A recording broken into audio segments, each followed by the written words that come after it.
로마서 6장은 그런즉 우리가 무슨 말을 하리요? 은혜를 더하게 하려고 죄에 거하겠느냐라고 하는 물음으로 시작이 됩니다. 그런 물음이 나올 만큼 하나님의 은혜는 죄가 더한 곳에서 오히려 그보다 훨씬 더 크게 넘치었고, 그래야 아담으로 인하여 사람의 범죄로 인하여 뒤엎어진 죽음의 세상 가운데서 예수 그리스도 안에서 생명과 의, 영생이라고 하는 것들 사람들에게 허락하실 수 있으신 그러한 길을 열게 되었습니다. 근데 그 일을 이루기 위하여 동원된 방법이 무엇이냐면, 방법이라는 표현이 이상하지만 그리스도와 우리와의 연합입니다. 우리가 그리스도와 함께 합하여 세례를 받아서 함께 죽고 함께 부활하였다라고 하는 것에서 은혜를 더하게 하려고 죄에 거하겠느냐라고 하는 그 물음이 잘못된 방향을 가지고 있는 물음이다, 이렇게 말씀을 하게 됩니다. 우리는 죄에 대하여 그리스도와 함께 죽었다. 그러니 더 이상 죄 가운데 살 수 없다. 그리스도께서 하나님을 향하여 부활하셔서 사신 것과 같이 우리도 또한 하나님을 향하여서 새 생명 가운데 살아갈 수 있다. 이 길이 열렸다. 그리스도와의 연합을 통하여 이것이 이루어졌다라고 말씀합니다. 오늘 저희가 생각해 보려고 하는 것은 그리스도와의 연합이라고 하는 형태를 통하여서만 우리에게 허락되어질 수 있었던 이 은혜의 누림, 죄에서의 자유, 이러한 것들이 어떻게 우리에게 주어졌는가를 확인하려고 하는 것입니다. 우리 6장 14절에 보시면 죄가 너희를 주장하지 못하리니 이는 너희가 법 아래 있지 아니하고 은혜 아래 있음이라 라고 말씀을 하고 있습니다. 죄는 더 이상 너희를 주장하지 못한다. 죄는 더 이상 당신들의 주인이 아니다. 죄는 더 이상 당신들을 주인으로 다스리지 못한다. 죄는 당신들의 왕이 아니다. 죄는 더 이상 왕 노릇하지 않는다. 왜냐하면 당신들이 법 아래 있지 않고 은혜 아래 있기 때문이다. 당신들이 다른 지배 아래 있다. 은혜가 왕 노릇하는 지역으로, 그 공간으로, 영역으로 옮겨져 왔다. 그렇게 지금 이야기를 하고 있는 내용입니다. 여러분들 스스로 생각할 때 여러분들은 죄에 대하여 죽었다고 생각하십니까? 이런 얘기는 너무 추상적이니까 죄를 짓고 계십니까? 짓고 살고 계시는 중이십니까? 네, 얼굴 표정들을 보시면 다들 짓고 사는 걸 알면서 굳이 그것을 물어서 불편하게 하십니까? 그러시는 것 같습니다. 그러면은 성경에서는 죄에 대해서 죽었다고 얘기하는데 우리는 죄를 짓고 있으니 이게 어떻게 된 일입니까? 이런 이제 생각들을 할 수 있게 됩니다. 그래서 생각들을 할 수 있게 되는데, 큰 그 오해들 중에 하나는 죄라고 하는 것을 우리가 성경이 이해하는 대로, 제시하는 대로 생각을 잘 못하고 있기 때문에 이루어지는 것입니다. 지금 성경은 죄가 지배하고 다스리는 영역에서 은혜가 지배하고 다스리는 영역으로 우리가 옮겨져 왔다, 그렇게 말씀합니다. 율법으로 죄가 죄의 목록에 정해지고 정죄받아 죽는 영역에서 생명의 영역으로 은혜가 지배하고 다스리는 영역으로 옮겨왔다라고 말씀합니다. 영역의 이동. 그것이 죄의 문제에 대한 성경의 아주 중요한 표현입니다. 그 죄의 문제에 대하여 우리가 성경이 이야기하는 방식대로 이해하기 위해서 우리는 오늘 창세기의 내용을 다시 한번 생각을 해보려고 합니다. 이것은 왜 그러냐면 바로 앞에 있었던 로마서 5장에서 아담과 예수 그리스도의 내용 속에 죄가 무엇이었고 예수께서 어떻게 그것을 역전하셨는가라고 하는 이야기의 연장선상에서 지금 이 6장이 다루어지고 있기 때문에 그렇습니다. 죄라는 것은 무엇이겠습니까?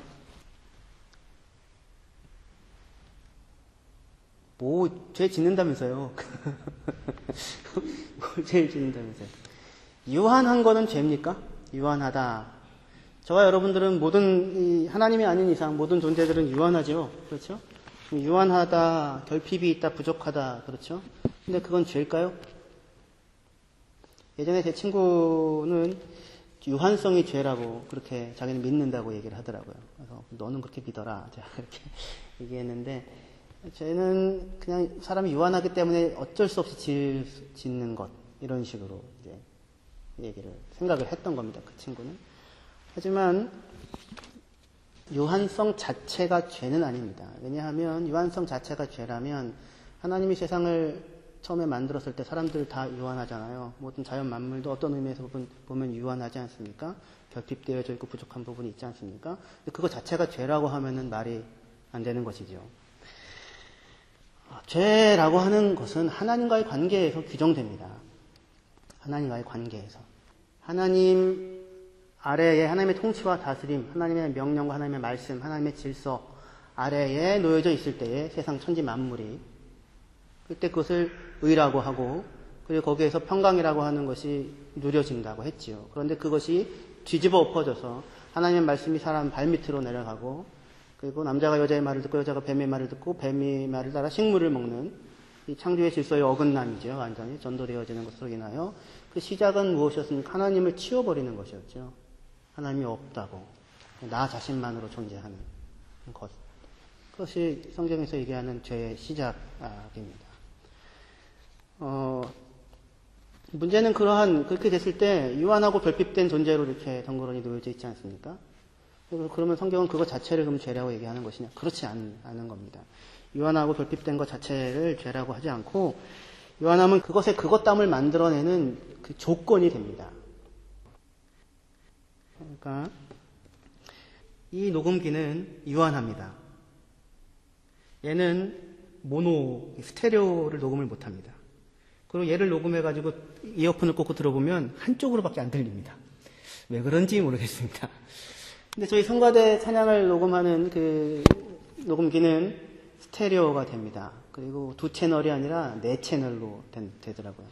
한 번은 4채널로 녹음이 돼가지고 이걸 어떻게 다룰 줄 몰라서 버벅댔던 때가 있었는데 너무 기능이 많습니다만 얘는 뭐밖에 안 돼요? 얘는 스테레오가 안 됩니다. 얘는 유한하죠. 얘는 죄인입니까? 너는 왜 스테레오가 안 돼? 얘 잘못이 아닌데요. 그러니까 얘는 어떤 의미에서는 부족과 결핍을 갖고 있습니다. 그렇죠? 부족하고 결핍하다고 해서 얘가 죄인인 것은 아니죠. 얘는 사람의 목소리 강의나 설교나 이런 것을 녹음하기에는 아주 적당하고 적절합니다. 얘가 너무 예민하고 민감하면 곤란합니다. 별별 소리가 다 들어갑니다. 얘는 얘의 쓰임에 아주 적당하게 잘 만들어져 있습니다. 얘의 예다움. 그것이 부족하고 유한하기 때문에 이 녹음기에 녹음기 다움을 만들어 내게 됩니다. 그렇죠? 이렇게 주어진 것. 제가 키가 좀 작은 편인데 저는 죄인입니까? 저는 죄인이 아닙니다. 우리 박찬희 집사님이 좀 아름다우시죠? 죄 아닙니다. 걱정하지 마십시오. 이렇게 유한함으로 주어진 것을 소위 인문학이라고 하는 곳에서는 자연이라고 얘기를 합니다. 자연. 주어진 것. 처음부터 주어진 것. 그런데 이 자연이 이 존재에 그것의 그것담을 만들며 자유를 만들어냅니다. 그 한계가, 그 부족함이 있기 때문에 얘는 사람의 목소리를 녹음하기에 적당하게 되어져 있는 것입니다. 그래서 이 주어진 자연이라고 하는 것, 이 유한함 속에 주어진 자연이라고 하는 것은 한편으로는 얘는 안타깝게도 스테레오를 녹음하지 못한다고 하는 그러한 한계로 작용하기도 하지만 동시에 주어진 조건이 있기 때문에 얘가 어떤 일을 할 수 있게 됩니다. 이것의 자유를 가능하게 만들어줍니다. 그래서 처음부터 그냥 주어져 있는 이 세상 만물이 있죠. 그 주어진 길, 주어진 법칙을 따라 이 땅은, 자연은 운행합니다. 지구는 태양을 돌고 달은 지구를 돌고 꽃은 피었다가 지고 나무는 뿌리를 땅으로 향하고 가지는 하늘을 뻗어서 자라게 됩니다. 죄가 아니고 잘못이 아니고 왜 사방으로 못 자라? 그 죄가 아니라, 그쵸? 그것답게 지어졌습니다. 그 부족함, 어떻게 보면 부족함과 결핍이 그것의 그것담을 만들어냅니다. 자연으로 주어졌습니다. 그런데 사람의 경우에는 이렇게 주어진 몸, 자연으로 주어진 이런 한계 조건만 있는 것이 아니라 그에게는, 사람에게는 자기 자신의 삶의 길을 정할 수 있는, 결정할 수 있는 특별한 선택의 자유 또한 주어집니다. 선택의 자유라고 하는 것이 주어집니다. 어떤 형태로 선택의 자유가 주어집니까? 동산에 있는 모든 나무 실과는 너희가 먹을 수 있지만 뭐는 안 된다? 선과 악의 지식나무는 먹지 말아라. 하나님의 명령과 말씀을 하시죠. 그 말씀에 대하여 내가 그것을 말씀을 따를지 거부할지를 누가 결정할 수 있어요? 내가 선택하고 내가 결정할 수 있는 선택의 자유가 주어집니다.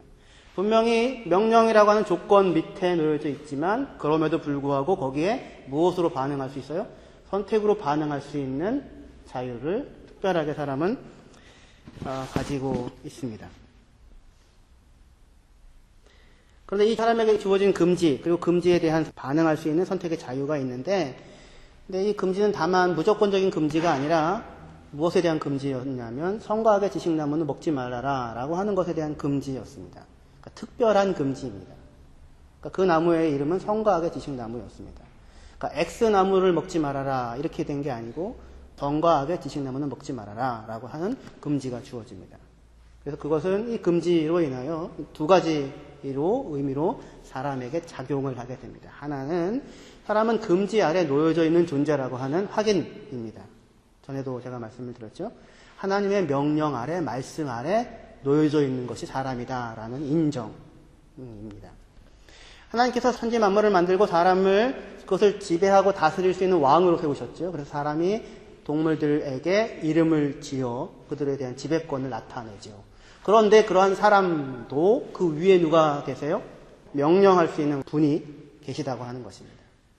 그리고 그 명령에 따라 순종하고 살 때에야 사람은 비로소 왕으로서 온전하게 인생을 살아갈 수가 있습니다. 이 관계가 제대로 지켜지는 것을 의라고 얘기를 하고 그럴 때 평강이라고 하는 것이 누려집니다.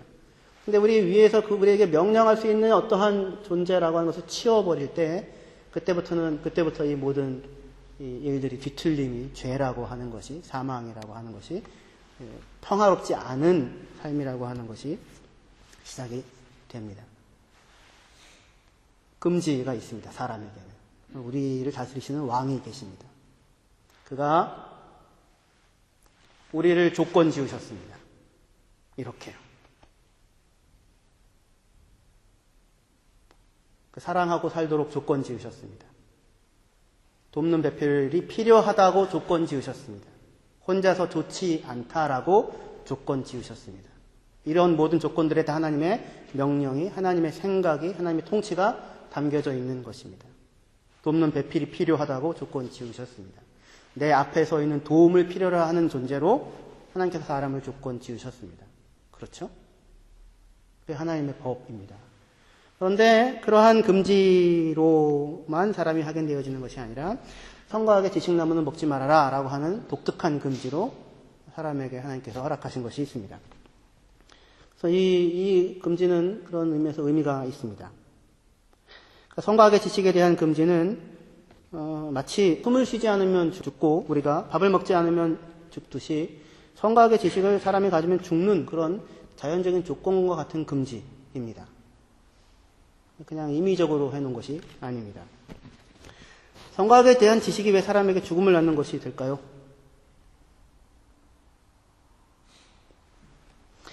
선과 악에 대한 지식이라고 하는 것은 본래 보통 우리는 선하다 악하다고 하면 윤리적으로 생각하지 않습니까?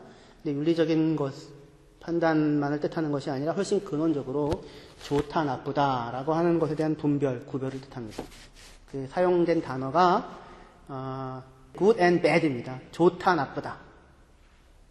그러니까 선하다 악하다가 아니라 좋다 나쁘다를 알게 하는 나무 이런 것입니다. 훨씬 큽니다. 그 범위가요. 사람이 그런데 선과 악의 지식나무 선악과를 먹는다는 것은 그러니까 다른 것이 아니라 좋음과 나쁨을 사람 자신이 정하겠다고 하는 형태가 되는 것입니다. 그런데 하나님이 천지를 창조하신 이후에 뭐라고 말씀하셨어요? 지으신 모든 만물을 보시고는 보시기에 심히 좋다라고 하셨죠. 이미 하나님이 뭐라고? 좋다라고 하셨습니다. 좋다라고 선언하셨습니다. 유한하고 부족한, 유한하지만 그것이 좋다라고 할 수 있는 것으로 하나님이 선언하셨는데 그런 만물에 대하여서 사람이 내가 무엇이 좋은지 나쁜지를 정하겠다고 한다면 사람이 하나님 위에 서겠다고 하는 것이고 자신이 하나님이 되겠다고 하는 것이고 하나님의 판단도 내가 판단하겠다라고 하는 그러한 자리에 서겠다고 하는 것입니다. 그런데 문제는 사람은 도대체가 이런 자리에 설 수 없는 존재입니다. 좋다, 나쁘다. 왜냐하면 사람은 피조물이지 자기가 창조주가 아니죠. 자기가 짓지도 않고 만들지도 않은 것에 대하여서 사실은 좋다, 나쁘다 할 수 있는 권리도 없고 자격도 사실은 없을 것입니다. 그리고 하나님이 아닌 사람에게 있어서 좋다, 나쁘다의 기준은 뭐예요? 나죠, 나. 내게 좋다, 이거죠. 천지 만물도 사실은 하나님이 보시기에 좋은 겁니다. 그렇죠? 근데 그분 하나님이신 거죠. 근데 우리에게는 좋다, 나쁘다 항상 기준이 뭡니까? 나지요. 내게 좋다, 나에게 나쁘다라고 하는 것이 기준이 될 것입니다. 그런데 이거는 나만 그런 기준을 갖는 게 아니라 모든 사람들이 다 똑같이 생각을 하는 거겠죠. 진정한 기준이 되어질 수 없다고요. 내가 좋다라고 하는 것이 정말로 좋은 것인지, 내가 나쁘다라고 하는 것이 정말로 나쁜 것이겠습니까? 우리 석찬일 집사님, 저는 굉장히 좋아하거든요. 되게 좋다, 이렇게 생각합니다. 좋다. 예. 그런데 우리 석찬일 집사님을 모든 사람들이 다 좋다라고 생각을 할까요? 같이 사시는 분에게는 물어보지 않겠습니다.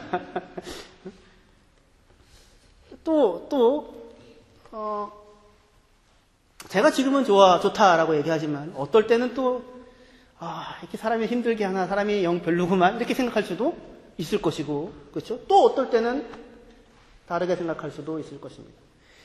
세상의 이 기준은, 좋다, 나쁘다가 하는 기준을 다 사람들이 전부 다 자기를 중심으로 해서 갔잖아요. 그렇죠? 그러니까, 아무리 참 그 사람 참 괜찮은 사람이다라고 얘기를 듣는 그 사람도 어느 누군가에게는 참 나쁜 사람일 수 있지요. 그리고 진짜 세상에 어떻게 저렇게 나쁜 인간이, 저렇게 나쁜 놈이 있는가? 이건 그 인간, 저 인간, 그 인간이 있는가? 라고 하는 그 사람도 누군가에게는 참 좋은 사람일 수도 있겠죠. 그렇죠. 이 좋다, 나쁘다가 다 누구를 중심으로? 나를 중심으로 하여서 일어나는 것입니다. 이게 진정으로 근데 이게 좋다, 나쁘다의 기준이 되어질 수가 없는 거죠. 그리고 문제는 사람은 정말로 무엇이 자기에게 좋은 것인지를 잘 모른다고 하는 이 현실입니다. 스스로 이게 좋다고 생각하지만 사실은 그게 정말로 내게 진정으로 좋은 것이 아닌, 우리 아이들이 무엇이 자기에게 좋은지 안 좋은지를 잘 알지 못하죠. 그렇죠? 이 사람이 선과 악의 지식에서 좋은가 나쁨의 판단을 자기가 하겠다고 하면서 선과 악의 지식나무를 먹자마자 나타난 첫 번째 판단, 첫 번째 좋다 나쁘다라고 하는 판단이 무엇이었는지 아시는지요? 열매를 먹자마자 눈이 밝아져서 제일 먼저 한 판단이 무엇이었어요? 무화과 나무로 자기 치마를 만든 것이었습니다. 그러니까 뭐라고 판단한 거예요? 자기 자신을 보고 좋지 않구나, 부끄럽구나 라고 판단을 하고 행동을 했던 것입니다.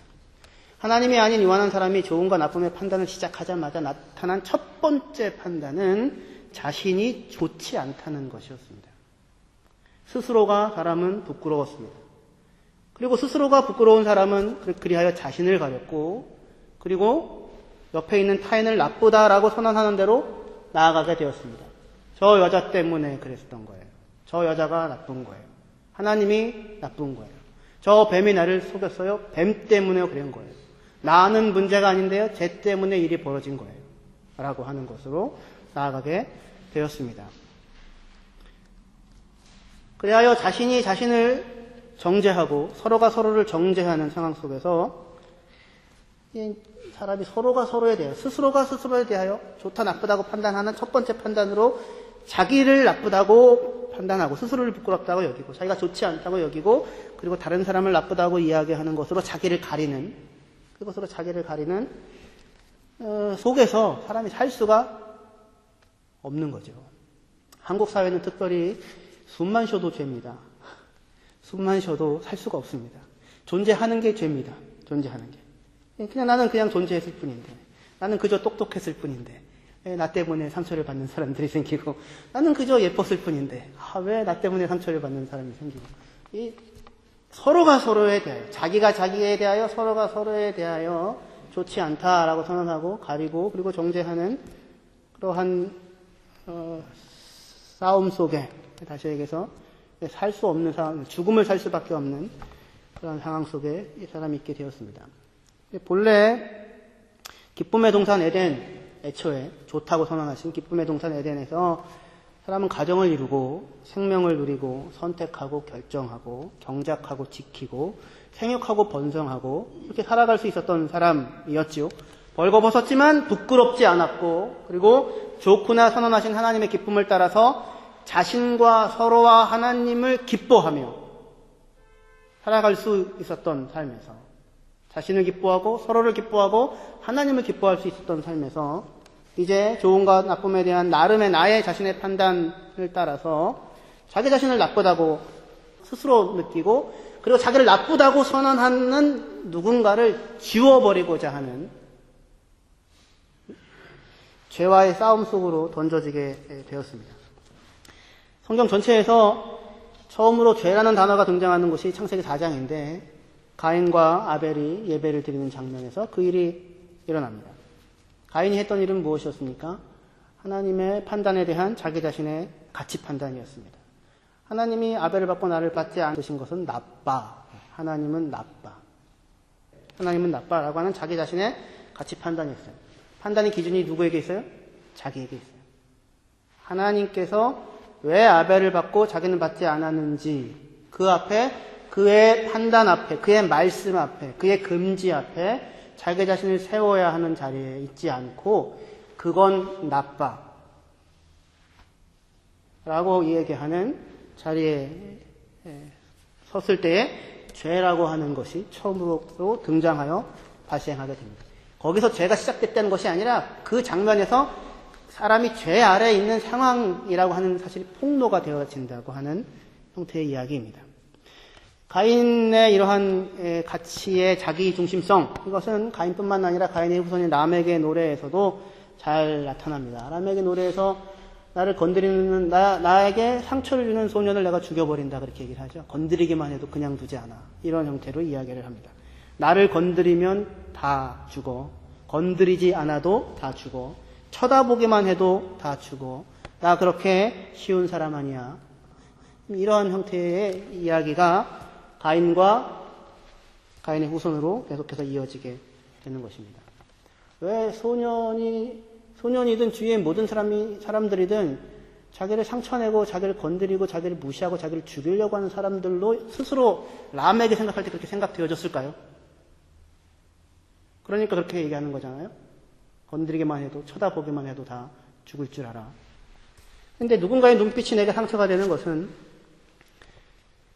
그가 나를 나쁘게 여기고 있다고 나 스스로가 생각하기 때문입니다.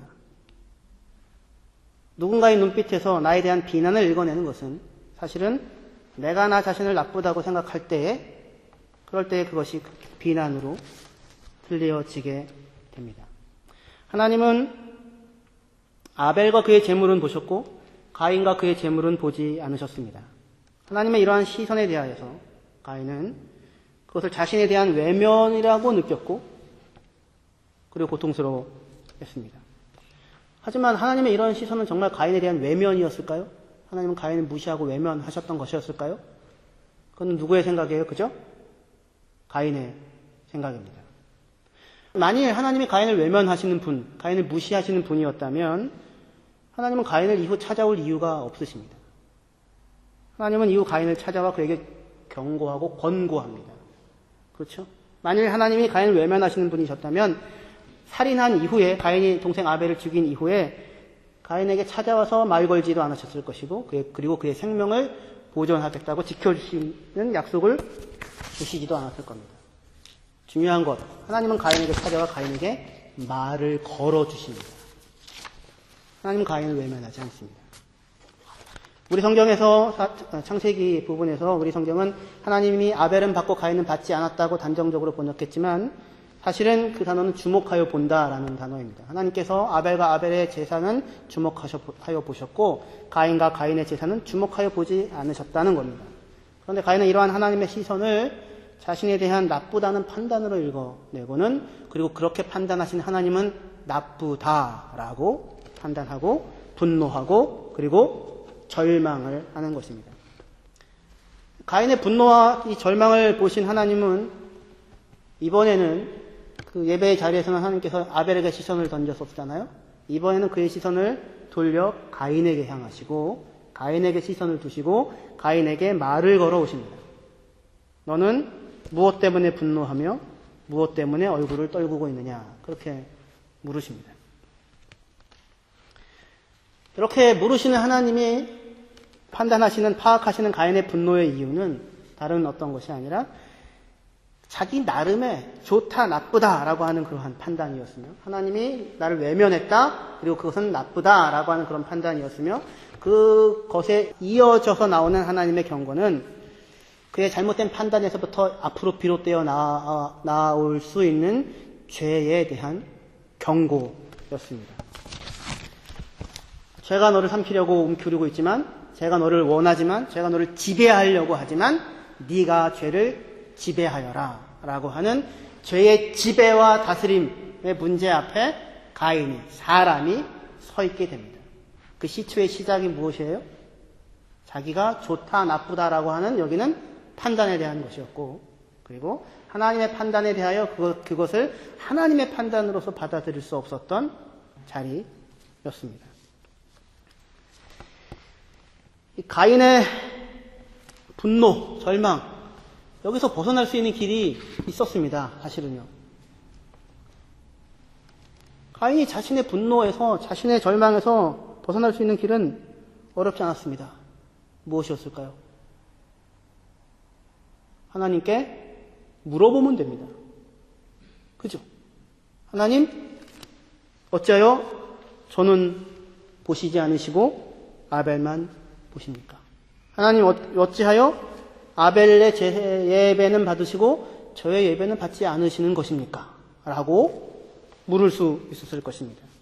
그리고 그렇게 물었을 때 하나님을 통하여서 자기 자신에 대한 바른 시각을 가질 수 있었을 것입니다. 아주 단순한 작업입니다. 그런데 가인은 하나님께 묻는 대신에 자기 스스로 답을 찾아갑니다. 자기 스스로 판단하고, 자기 스스로 나쁘다, 자기 스스로 하나님이 나를 거부했다 판단하고, 하나님이 자기를 무시했다 판단하고, 그리고 그것은 나쁘다 판단하고, 그리고 스스로 그 판단을 따라서 행동하기 시작합니다. 하나님께 묻지 않습니다. 하지만 하나님이 먼저 물어오십니다. 가인이 묻지 않을 때 하나님이 먼저 물어오십니다. 너는 왜 분노하느냐? 너는 왜 절망하느냐? 그러나 가인은 그 하나님의 물음에 대하여 한마디도 답을 하지 않습니다. 우리가 가인이 하나님께 묻지 못한 이유는 무엇이었을까요? 우리가 누군가들로 인하여 외면받았다고 느낄 때, 무시받았다고 느낄 때에 어떻게 하면 됩니까? 물어보면 되죠. 왜 그러셨어요? 그렇게. 그런데 묻지 못하는 이유는 자존심 때문일 것입니다. 네가 뭔데 나를 무시해? 왜 그러셨냐고 묻지 않게 되죠. 너 따위 어떻게 생각하든지 상관없어. 네가 나를 무시한다면 그건 네 손해지 내 손해는 아니야.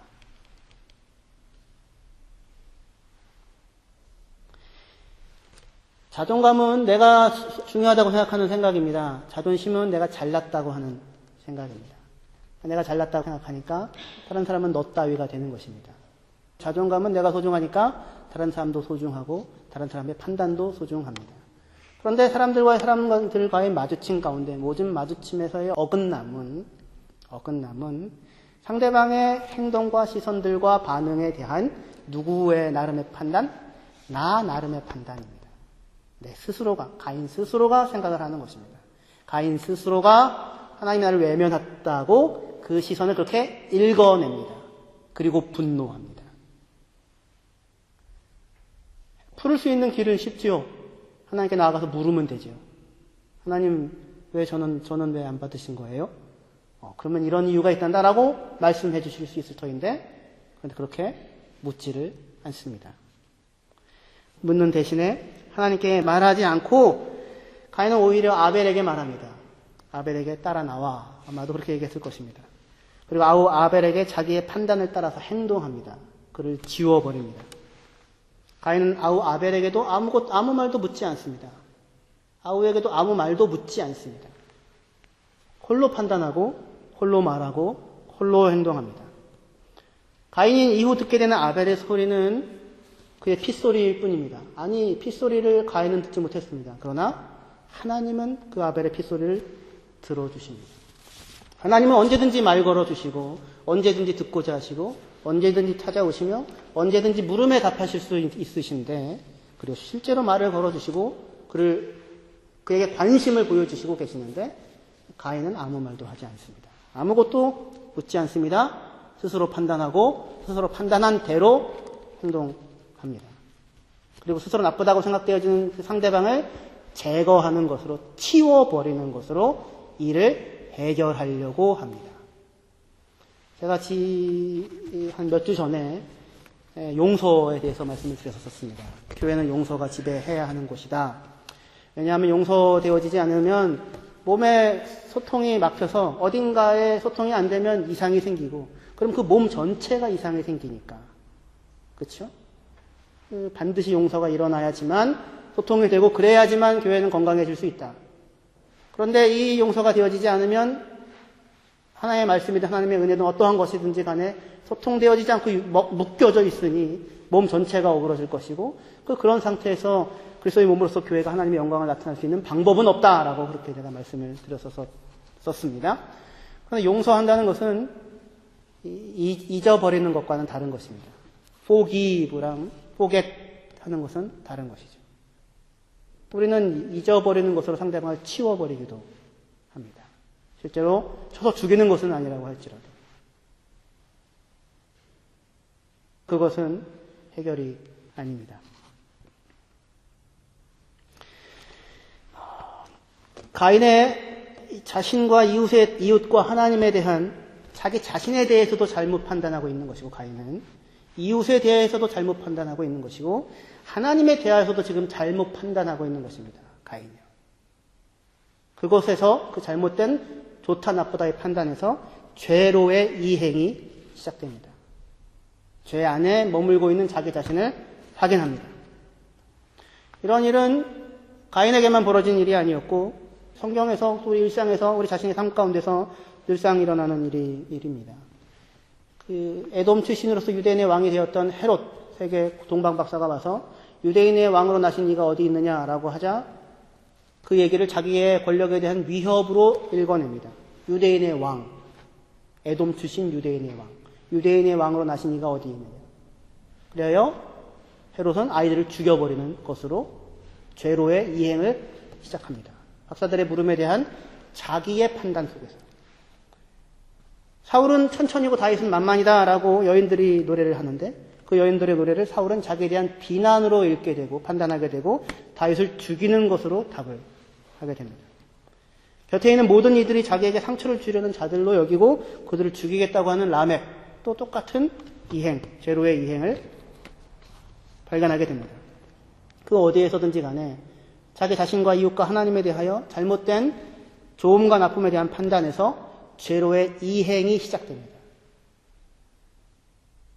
죄 아래 놓여있는 사람, 선악의 판단을 따라 인생을 살아가는 사람, 그리하여 자신의 부끄러움을 확인하고 그리고 그 부끄러움을 타인을 나쁘다고 판단하는 것으로서, 그리고 선언하는 것으로서 가리고 살아가는 사람들, 그러한 이 아담 안에 있는 인류에 대하여서 죄가 지배하는 것 아래 놓여져 있는 정죄와 정죄, 고소와 고소, 그 사이에 놓여있는 사람들에 대하여서 하나님이 제시하시는 해답은 그리스도 예수 안에 있는 은혜의 왕노릇, 은혜의 다스림이라고 하는 것입니다.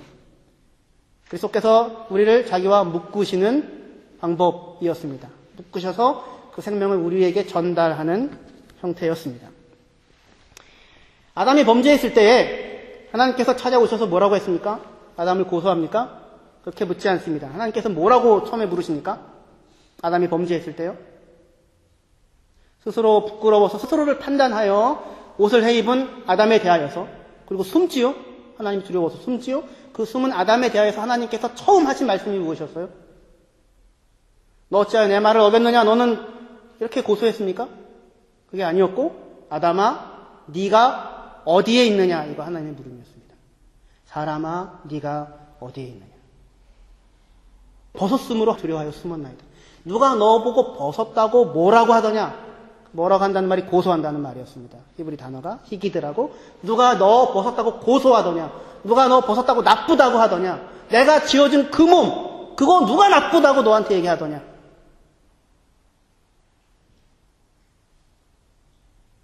하나님께서 아담에게 오셔서 하셨던 얘기는 그가 나쁘다고, 너는 나쁘다고 고소하고 정죄했던 것이 아니라 네가 지금 어느 자리에 서 있고 어느 자리에 서 있기 때문에 스스로와 이웃과 하나님에 대한 정죄 가운데 빠져서 헤어나오지 못하고 있는 상황 가운데 어찌하여 있느냐 라고 거울처럼 우리에게 비춰주시고서, 그리고는 그들의 수치를 폭로하는 손가락질이 아니라 그들에게 가죽옷을 지어서 그들의 몸을 덮어주십니다.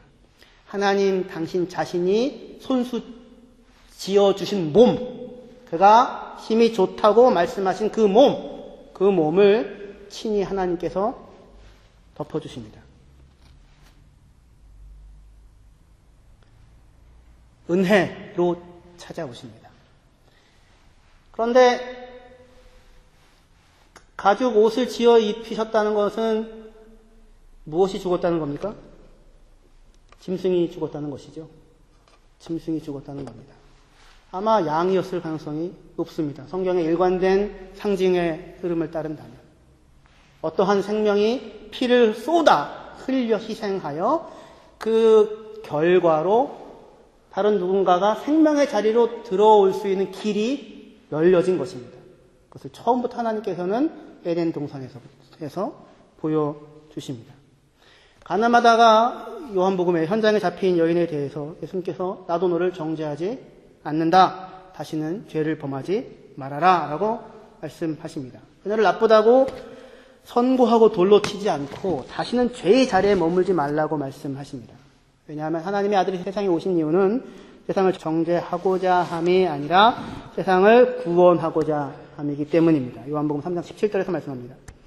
서로가 서로를 정죄하고 서로가 서로에게 죽음을 선고하고 나 쉽게 보지 마 그러고서 살아가는, 그래야 정죄 가운데 죽음을 사는 사람들을 향해서 하나님이 주시고자 했던 것은 정죄의 손가락이 아니라 자기 자신의 생명이었습니다.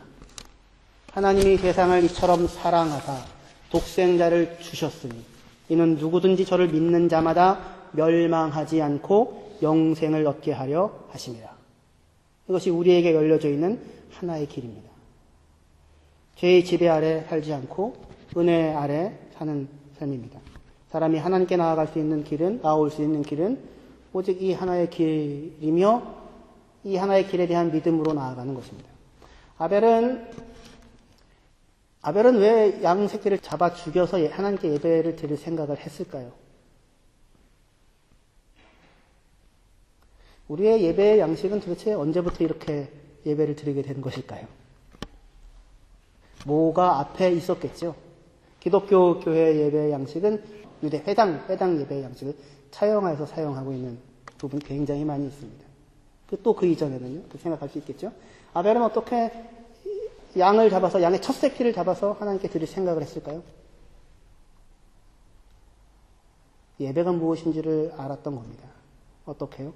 하나님께서 가죽옷을 지어, 아마도 양이었을 것이라고 생각됩니다. 그 양을 잡아 피를 흘려 그에게 덮어주시는 것으로 너는 나에게 나아올 수 있다고 하는 말씀을 해주신 것입니다. 믿음은 보여주신 말씀에 반응하는 겁니다. 내가 뭘 원하는 게 아니라 보여주신 계시하신 말씀에 반응하여 그것을 믿고 나아가는 것입니다.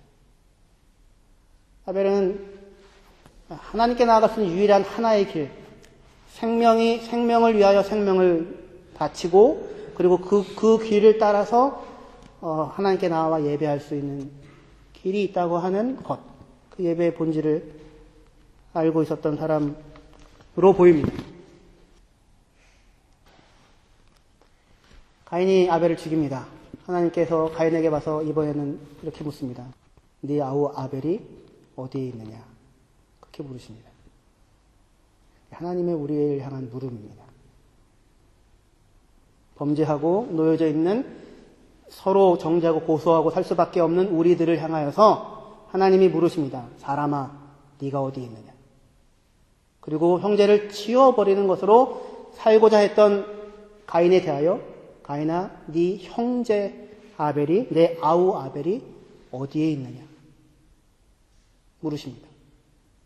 이것은 정죄와 고소의 물음이 아니라 하나님 당신 자신에게로 나아오라고 하는 은혜의 자리로 나아오라고 하는 그 자리에 머물러 죽음을 살지 말고 유일하게 열려져 있는 이 하나의 길로 나아오라고 하는 하나님의 부름입니다. 이 길로 나아오십시오. 여러분들 하나님께 물으십시오. 그리고 주위에 있는 사람들에게도 자존심 부리지 마시고 물어보십시오.